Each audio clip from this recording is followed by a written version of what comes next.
técnica y de la electrónica, diseños 3D y desarrollo. Bueno, me presento, soy Martina Saavedra, investigadora de recursos y coordinadora de PETA. Hola, soy Colin Fluck, soy coordinador y monitor evaluador de PETA.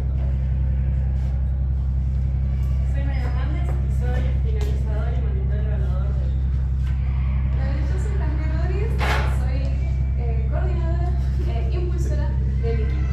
Y como dijo Juan, soy líder. Somos líderes. Bueno, ahora sí, que ya nos conocen, vamos a poder empezar a mostrar el desarrollo de nuestro proyecto. Para empezar, nos enfocamos en la búsqueda del objetivo. ¿En base a qué queremos trabajar? Para esto debimos analizar las diferentes ODS y en conjunto pudimos elegir la ODS número 12, la cual trabaja sobre la producción y el consumo responsable. En base a este objetivo, nosotros realizamos la búsqueda de la necesidad. La necesidad en base al ambiente, necesidad ambiental. Y nos enfocamos en las necesidades vitales de los humanos, de la moral, la solidaridad, la participación y la resolutividad. Con esto pudimos hacer una lluvia de ideas de las diferentes necesidades y problemáticas para luego pensar cuáles eran mejores y cuáles nos interesaban y cuáles eran más viables para llegar a la necesidad en la que queremos trabajar.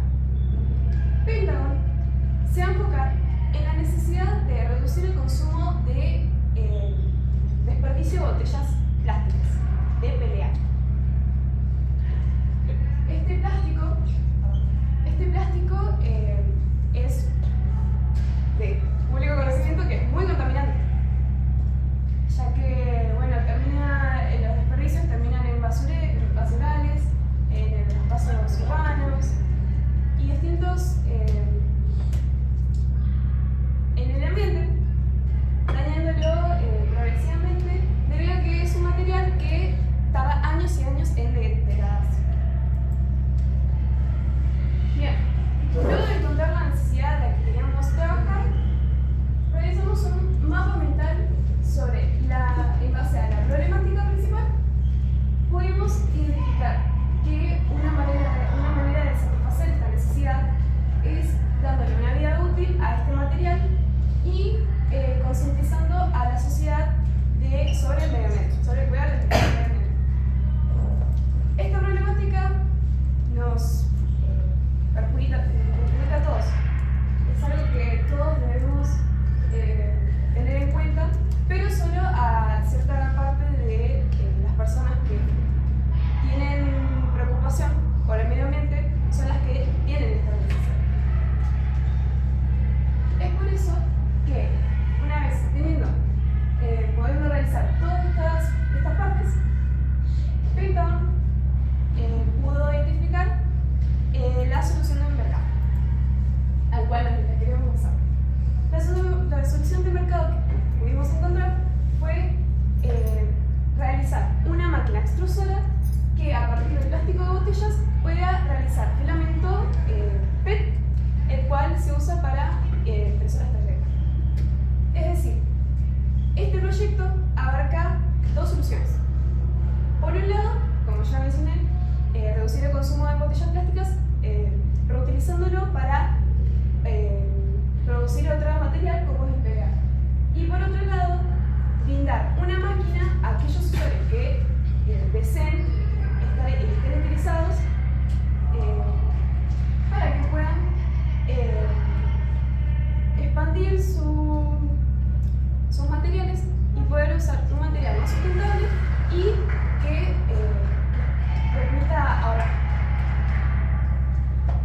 Estos usuarios son entre todo, más que nada, el usuario que nos enfocamos más que nada son instituciones técnicas o aquella persona que tenga disposición de una impresora. Pero Martina, ¿cómo llegamos a la identificación del usuario? ¿Puedes contar?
género. Lo que sí nos importa es que tengan ya un uso de las maquinarias, que sepa cómo utilizar. No, nuestra máquina no está dedicada a ser muy... ¿cómo se dice? Que ya sabes cómo se usa. Claro. Porque si como la ves y ya sabes. qué tenés que Intuitiva. hacer. No, arriba está. No está dedicada a ser intuitiva, pero sí es fácil de usar. Estamos dedicados a eso. De paso, esto de que el usuario sepa ya utilizar la máquina ayudaría a que pueda ayudar a realizar algunos tipos de trabajos manuales dentro de ella. Por esto también no es recomendable para gente con discapacidad visual o habilidades motrices, ya que no podría ayudar a la máquina a finalizar su proceso.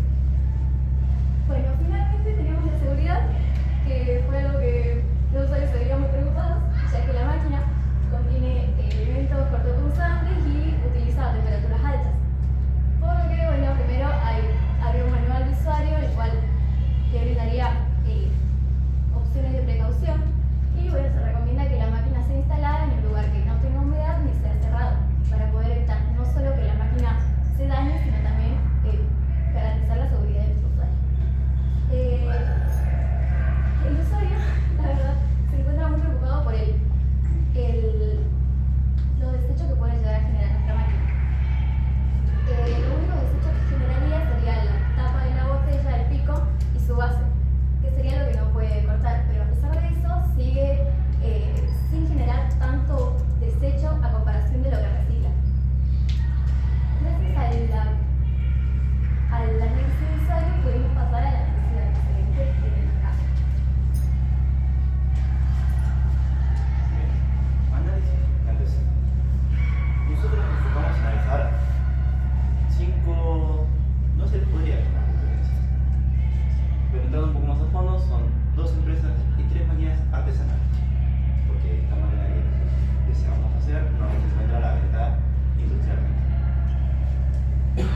La primera de ellas es Blender. Esta es una empresa que no vende una máquina como tal, sino que vende filamentos de muy alta calidad y en varios colores. Aparte tiene prototipos como BG, BLA, ABS, entre otros. Internacional. Tiene una sede en Palermo, en Ciudad Autónoma de Buenos Aires, aunque también tiene territorios en Brasil y en España. En cuanto al servicio al cliente, además de los locales físicos, tiene una página web o medio de contacto directo a través de mail o teléfono.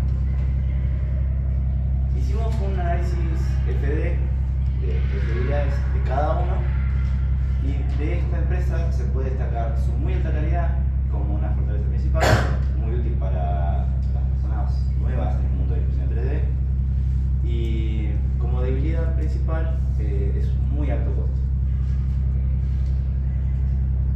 La siguiente empresa es Filarte 3D, la cual sí tiene una máquina que se llama Fila Machine, no sé si se llega a apreciar bien, que lo que hace es cortar botellas para convertirlas en filamento, pero está solamente limitada a España.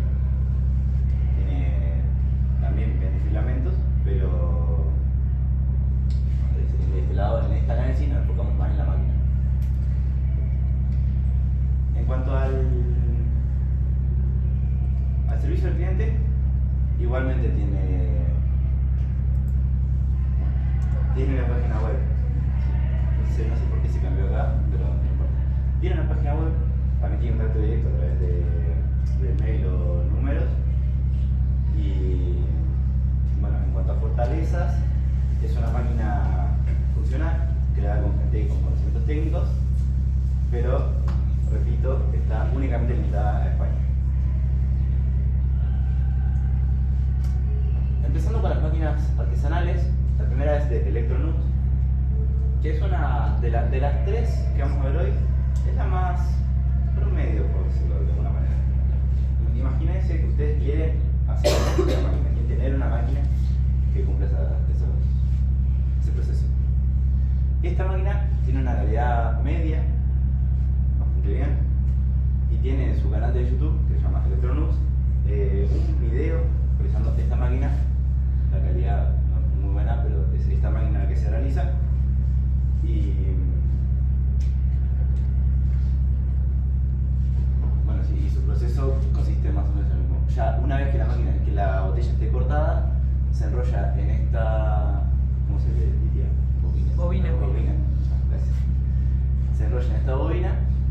pasa manualmente hacia la extrusora, que no se llega a ver lo que calentador con la boquilla, y una vez que empieza a salir de la boquilla se agarra con una pinza con algo y se enrolla solo en la otra bobina. Se lleva manualmente hasta un enganche que tiene adentro que no se llega a apreciar bien, y ahí se empieza a enrollar solo. Lo que tiene esta máquina es que se puede regular la temperatura. No sé si se llega a ver una pequeña palanquita de abajo. Con esa palanquita se puede regular la temperatura, la cantidad, el tiempo, demás variaciones que tiene la propia máquina. Por debajo tiene un Arduino y varias placas que diseñó el mismo creador, aunque bueno, no hay una imagen que se pueda apreciar. En cuanto a esas bobinas y placas y demás componentes, la mayoría se pueden encontrar en enlaces libres dentro del mismo video, que se pueden ya sea comprar o imprimir en caso de las componentes. En el análisis FODA vemos que la fortaleza es que es una máquina que se puede realizar en casa, siempre y cuando tengas acceso a una impresora 3D para hacer los materiales y de una manera que puedas conseguir lo que es las placas y las conexiones. Aunque como debilidad principal se encuentra eso mismo, que si no tenés impresora puede que falte filamento, o no tener impresora ya es una debilidad porque es una gran inversión pedir tantos componentes, tantas piezas. La siguiente máquina fue hecha por CNC Kitchen, que a su vez también tiene un video en YouTube, pero no es muy explicativo. Y si ustedes quisieran realizar esta máquina sería muy complicado, porque esta máquina tiene piezas reutilizadas de una Ender 3, una impresora 3D Ender 3. Que se muestra en el video que no es un tutorial como tal, sino que es una curiosidad, si se lo puede llamar así, de qué hacer con una impresora, justo una impresora de Ender 3, que ya no se utiliza, que no funciona o demás. Como verán, es una calidad media alta por componentes que vienen de otra impresora, y tiene para llegar ya a lo que yo mencioné. Como fortalezas y debilidades, se redondea todo a lo que es la Ender 3, porque tiene tanto muchas piezas de la Ender 3 como muchas conexiones internas que generalmente uno como usuario de una impresora 3D no las ve, que en este caso se muestran todas dentro del video. Y como fortaleza tiene las piezas reciclables, y como debilidad tiene que tienes que tener mucho conocimiento si quieres realizarlo, y se puede volver muy complicado. La tercera y última máquina está hecha por Blake 3D, que es el canal, y es una máquina más compacta, más sencilla. No tiene todo el proceso de cortar botellas, enrollarla y demás. Es simplemente una extrusora, que lo que hace, si se llega a apreciar, esto es la botella ya cortada y enrollada. Se lleva al bloque calentador y se enrolla. Es todo lo que hace la máquina. Como verán, tiene los archivos descargables en lo que es el link del video. Los pueden ir a buscar a su canal. Y es una máquina relativamente fácil de hacerlo. Como principal fortaleza,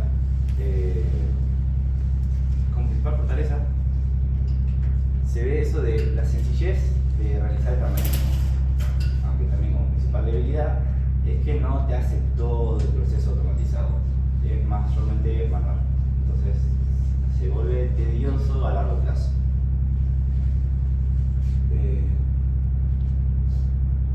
Y con eso terminan el análisis de antes. Una vez se detectan las diferentes debilidades que tienen los otros, lo podemos utilizar para planificar cuáles serían los requisitos de diseño que puede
la máquina tiene que tener una estructura estable resistente al calor para la seguridad de los usuarios, con carcasas para proteger los componentes.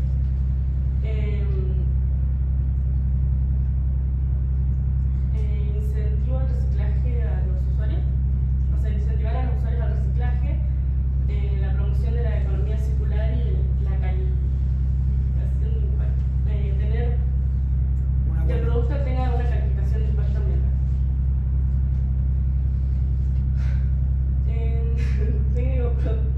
En tecnoproductivo, la máquina tendrá que convertir el plástico en filamento, calentando el plástico entre 200 y 250 grados, cortar las botellas y enrollar el filamento en una bobina. Y por último, lo último que queríamos es tener el diseño estético para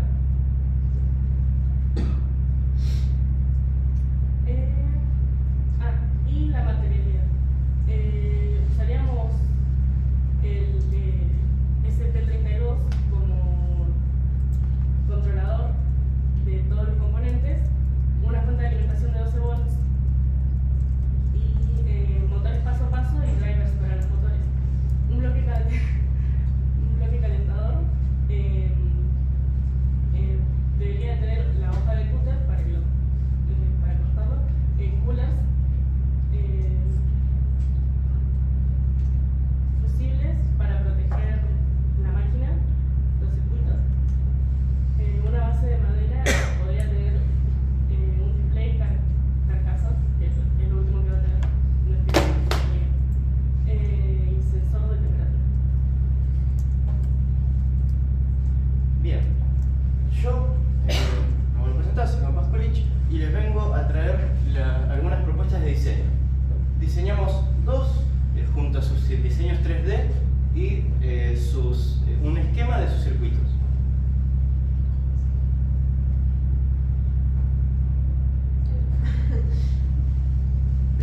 Este es el primer diseño. Pero antes de hablarles de esto, quiero hablarles de algunas características que comparten ambos diseños.